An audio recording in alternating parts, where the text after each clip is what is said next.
line of business applications. Let me give you some examples. In HR, imagine that you were looking at an organization, and an org chart where you have all of the people, and you want to look at them by org, or you want to look at them potentially by region. This could be a region, and you could narrow down inside the United States or inside South Africa if you would. This is just Google Maps or Apple Maps or whatever fed into this. You could look at this by list and so on. But what I'd like to do is find out why my attrition rate is pretty high inside an organization. So I look at attrition rate. This is, by the way, just an accordion play of all the different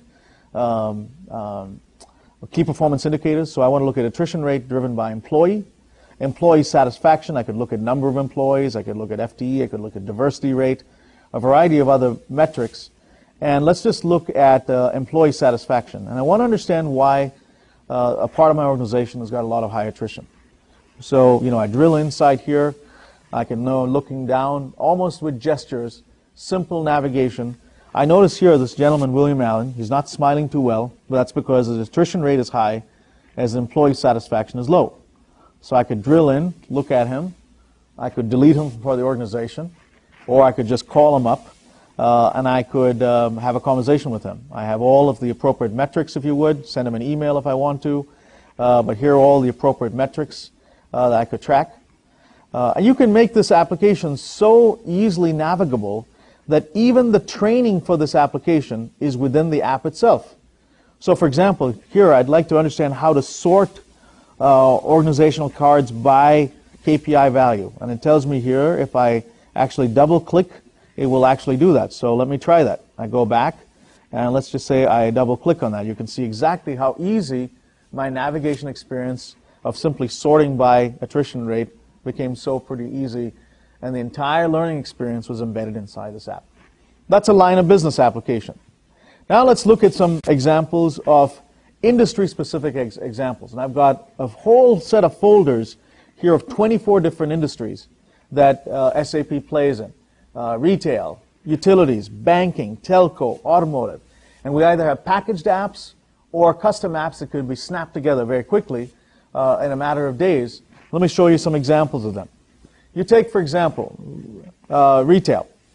Imagine, if you would, you could have a store experience like this, where you have a panorama view of a retail store, if you would, and inside this store you have all of the places where you could navigate your various different clothes. Just to show you, this was kind of built in a very cool way.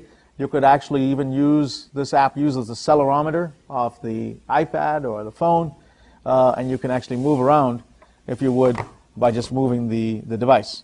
Well, let's go inside the store, and now you could actually go inside a fitting room and try on certain pants. And let's give this gentleman we're trying to shop for some really exotic looking trousers, pants, and a really wacky looking suit, but this is a fashion person.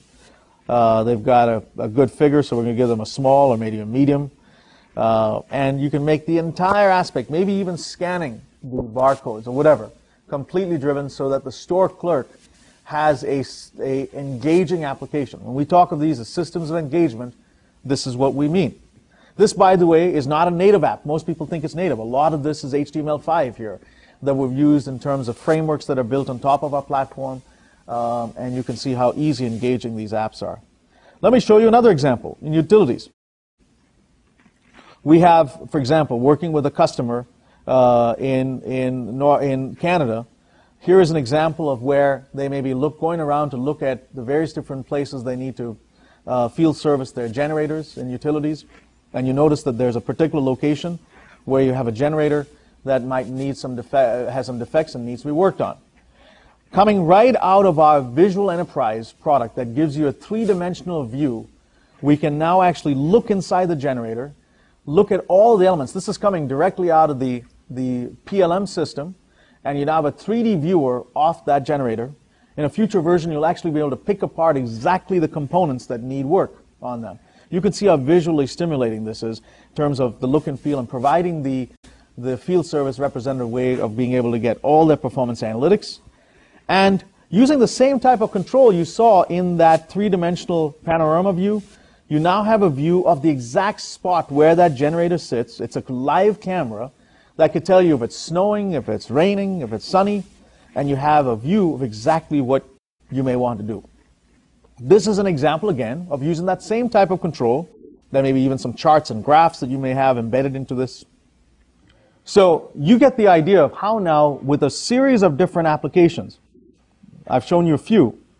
We have others. I'll show you mobile banking, how you could have a mobile banking application that allows you to log in and get that, and that's going to come next. These are the types of applications, whether it's B2E or B2C, by various different industries. We're going to show you many, many more over time that allow you to create competitive advantage by enabling your employees to get more productive or to deliver value to your consumers.